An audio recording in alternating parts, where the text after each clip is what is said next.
sell that. Jay-Z, you want to sell out Madison Square Garden. Kevin Hart, as a comedian, entertainers, singers.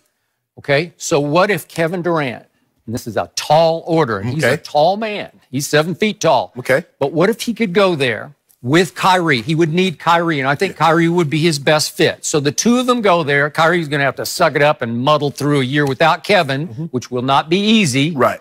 But everybody would be waiting for year 2, and if in year 2, let's just say, for the sake of this discussion, they go win the championship, or in year 3, or whatever. Let's say they go win a couple of championships before Kevin's done. If he won one in New York, it would be bigger than the 2 he won in Golden State. Absolutely. Maybe 10 times bigger. It changes the dynamic. Okay. Could he not then undercut the criticism that he took in Golden State? Absolutely. Wouldn't he turn it on its head? Wouldn't he turn it upside down where he could go from, why did you do that? And we've heard lots of ex-stars say, oh, you know, I put asterisk beside, right? We go all the way back to he got the blueprint, he got the book. LeBron. Okay. The criticism he got for going to Miami. By going back to Cleveland and winning it, it almost like that didn't happen, and it meant more to win one in Cleveland than the 2 that he won in Miami. Okay. If Kevin Durant could do that for New York. Okay, but nobody really condemned LeBron for leaving Cleveland. It wasn't like they said, why are you leaving Cleveland? People just didn't like the way he handled it, the decision, the TV show. But they still looked at it like he put together a super team because everybody said, well, it was LeBron James that started this. But most people agreed LeBron was going to have a hard time lifting that roster in Cleveland the first go-around to a championship. Correct. It's going to be hard, right? Yes. So nobody condemned him for that. They just condemned him for, oh, you're going to join forces with Dwayne and Chris Bosh, and you're going to say not 1, not 2, not 3. He's going to say we're going to win 8 championships, right? Okay. So it was more the way he handled it. In this case, Kevin left Russell Westbrook, who then would turn right around and win MVP the next year, right? How can you leave that guy? So he was roundly condemned, not only by fans, but by so many ex-players said, I got no respect for that, right? Well, Skip, I don't think it's so much that he left because everybody looks at him and says, okay, he was a free agent. He had fulfilled his obligation in Oklahoma City. It was the fact that he went and joined a team that was 73-9 that he had down 3-1. Right. Skip, I believe he would have got more praise had he beat that team. They let's just say for the sake of argument, for this discussion, Skip, they hold on and they beat Golden State. They go and they lose to Cleveland in the finals. And then he turns around and joins Golden State. People look at that like, hold on, how you join the team that beat you up? How you become best friends with the bully that beat you down? Okay. You should make him become your best friend. Okay.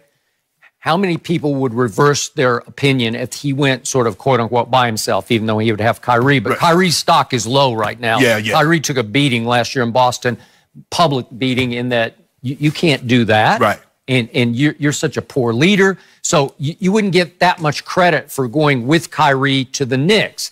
And then the Knicks don't have many, you know, they got Kevin Knox and Dennis Smith Jr. and Mitchell Robinson, but it's not it's not loaded. No. It's not loaded. It's not on a platter to say, oh, well, you can go win the championship. So now it would be up to Kevin Durant to become, once again, the best player on the planet and lift that franchise to a championship. And I'm just going to point out to everyone, speaking of that mecca that is Madison Square Garden, since Kevin Durant's rookie year, the best opponent scoring average at Madison Square Garden with a minimum of 8 games is Kevin Durant.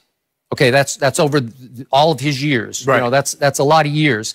He's averaged 32 a game there. Nobody's averaged more than 32 a game. He shot 45% from 3 in 9 games. 45%. You don't think he likes the shooting background there? Yeah, but Skip, it'd be different if all of a sudden that's your home venue. Because like when I didn't live in L.A., every time I came to L.A., I went to In-N-Out. I had to have it. Now that I live here, I rarely eat it. Really? Yeah, I rarely eat it. I can't tell. But you know what? There you go. I see you got jokes early. I got jokes. But Skip, for me, look. Okay, but he loves it. He does. And clearly, he has a 44-point game and a 41-point game. So it's not like he's been hit and missed there. He's been hit. Right. He's made 90% of his free. He always makes 90%. Let me ask you a question. You like to evaluate. You like to play armchair or psychologist. What do you think's going through his mind? Do you believe that Kevin Durant, because everybody says that, but there has to be some apprehension. What if I'm not that guy?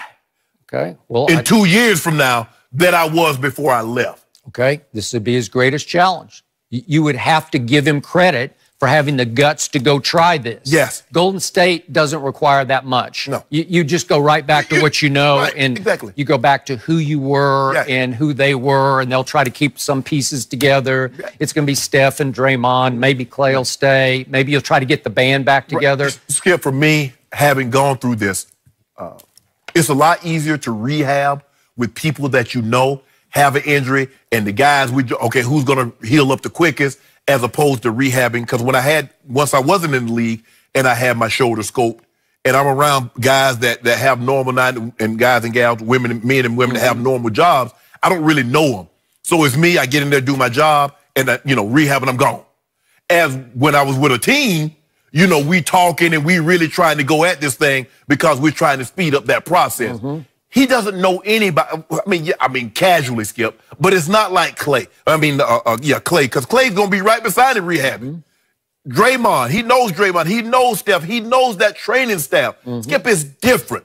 It's familiarity. You're going through this. I mean, when you go through something, you normally, most of the time, you want someone that you know, that you're comfortable with around you, as opposed to going through this with the unknown. Okay. And I think the unknown has Kevin Durant scared. That's why he's doing this soul searching, Skip. Okay. Because this is what you and I both believe, and many believe, that Kevin Durant has already made his mind up. I'm leaving Golden State. I'm going to fulfill my obligation because for me, Skip, Kevin Durant wins three titles in a row. He's the finals MVP all 3 times. What did that third title tell you about Kevin Durant that you didn't already know? Agreed. He's great. Yeah. He's historically great. Yep. Okay. So, to me, you're leaning Nets, and it would be conventional wisdom. I get that. But just remember, in New York City, if they take the total population, it's more than twice as many people as LA has. Yeah. Okay, that's how big New York is. That's how much bigger New York is than LA. So it does also have 2 teams, but the Nets, even though they have all this Rock Nation legacy, thanks to Jay-Z, who was out after 2013 because he, couldn't be part of it anymore. So even though it's got Rock Nation legacy, they're still the Clippers to me. In New York City, they're the Clippers. They're not in Manhattan, no question. right? Okay, so you got to go play the palace of the Knicks. You got to go be a Knick. If you want legacy, it's Knick legacy. But Skip, I'm agreeing with you. But what has Kevin Durant history told you? What does he do? What's the easier of the 2 paths? Because if he wanted his legacy to be great, he could have stayed in OKC, win it there. But no, he went to Golden State. Got no problem with that. He fulfilled his obligation to OKC. So what does that tell you about him? What do you think? What's the easier of the 2? Okay, so I can only speak for myself. Every time any of the kids ask me career advice, always take the harder fork in the road. Always take the bigger challenge. It'll just make you better and better and better. Why not? No, I'm taking the close. You're taking the other one? No, I'm taking the closest distance. Really? Yeah. Well, then, if I had done that, I wouldn't be sitting in this chair right now, and neither would you. Yeah, but see, I don't know. But see, that's what you thought. See, I fooled him. See, what he did, he thought he had old cream puff. Oh, I get old Shadow Sharp over here and beat him down every day. Okay. I laid in the weeds for till I don't know about that, Skip, but then just sprung up on it. Some people at ESPN considered that former show the most successful show in the history of ESPN, just ratings-wise, just how it just took off. Well, I'm here now, right? Yeah. Harder fork in the road. That was unbelievable what you did. Okay, and so that's... You made it even tougher. That's on my small level, but I'm comparing me in a very small way to Kevin Durant. He's got a chance to go do something on his own, by himself, at age 32. But see, you're a different animal, though. Okay. See, you would... I don't know. Skip, you would have never left a good situation and you going head-to-head and then go join the situation that's beating you. That's not your background. That's not your MO. That's true. You're not built like that. Okay. But in the end, Kevin Durant, if he could pull this off, and it's a tall order to pull this off, you have to overcome the worst owner in the league. Yes. So you'd have to win in spite of him. But if you pulled it off, then you could make a case, this is ultimate case, that you're even bigger than LeBron. And I know you don't want to hear this, but you could make a case that you're the second best player in history. You could. Have a very compelling case. Okay, he would. before you guys get into that, I have to cut you off. Great stuff. And, of course, Kevin Durant's decision will have a ripple effect, I'm sure, on other free agents across the league as well. I know one team's pretty. But when we come back, why is the rest of the NBA taking shots at the Lakers? Why? That's what we're discussing next. Don't forget to check us out every day on the Fox Sports Channel on Sirius XM. We're back right after this.